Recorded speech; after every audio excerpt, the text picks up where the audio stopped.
కలికి అంటే ఆ ప్రభాస్కే ఆ టైటిల్ నొప్పుతుందండి. అందుకే ఇంతవరకు రాని టైటిల్ నిజంగా ప్రభాస్కి నిజంగా సూపర్. ఇందులో కమల్ హాసన్ గారేంటి, అమితాబ్ బచ్చన్ గారేంటి, నిజంగా వాళ్ళు యాక్ట్ చేయటం ఏంటి, మనం వెళ్ళి ఆ సినిమాని చూస్తే బాబా ఒక థ్రిల్లింగ్. అసలు మనం ఎందుకు పుట్టామా అనేది సినిమా చూస్తే తెలుస్తుంది అనమాట.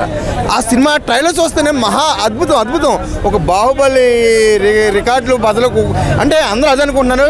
ఖచ్చితంగా బదలు ఎన్నో ఆల్రెడీ బదలు కొట్టింది, ఇంకా ఇంకా ఇంకా ఇంకా ఇంకా వెళ్తూనే ఉంటుందండి కలికి అనేది. మామూలుగా కాదు అసలు. రెండు కళ్ళు 4 కళ్ళు చూశాను. కొత్త ప్రతి సీన్ కూడా కొత్తది.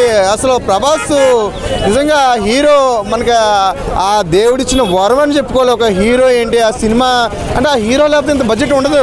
తెలుగులో ఎవడున్నాడండి హీరో అంత బడ్జెట్? అమితాబ్ బచ్చన్ ఎలా ఉంది? అద్భుతం అండి. ఇప్పుడు తెలుగులో ఎవరు తీసారో అలాగా అంత అంత ఆ టైప్ రాలేదండి. ఆ టైప్ చేసేవాళ్ళు ఎవరు రాలేదు. ఈ సినిమాయే చూడాలి. కానీ చాలా బాగుంది. అంత 600 కోట్ల బడ్జెట్ మాట్లాడండి. ఇదంటే మనం ఒక్కొక్క 2 కోట్లతో తీసి సినిమా కూడా చూస్తున్నాం, 10 కోట్లతో తీసిన సినిమా చూస్తున్నాం. కానీ 600 కోట్ల బడ్జెట్ అంటే దండం పెట్టచ్చండి బాబు, నిజంగా దండం పెట్టచ్చు. కలికి భగవాన్ నిజంగా. కలికి అంటే కలికి ఇప్పుడు వస్తుందా అని ఫ్యాన్స్ ఆ సినిమా వచ్చినప్పుడు ఇంకే సినిమా ఉండదండి. ఆ ఒక్క సినిమా ఆడుతుంది మొత్తం అన్ని థియేటర్లో. ఇంక మొత్తం సినిమా ఒక్క సినిమానే.